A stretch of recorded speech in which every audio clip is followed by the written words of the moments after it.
Efeso 1:3-6.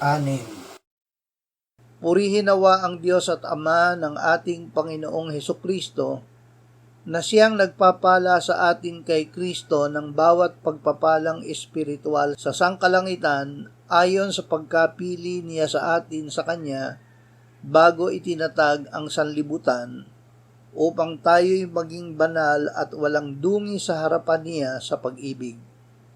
Tayo'y itinalaga sa pagkukupkop upang maging Kanyang mga anak sa pamamagitan ni Hesukristo, ayon sa kabutihan ng Kanyang kalooban, para sa ikapupuri ng Kanyang maluwalhating biyaya na ipinagkaloob niya ng walang bayad sa atin sa pamamagitan ng minamahal.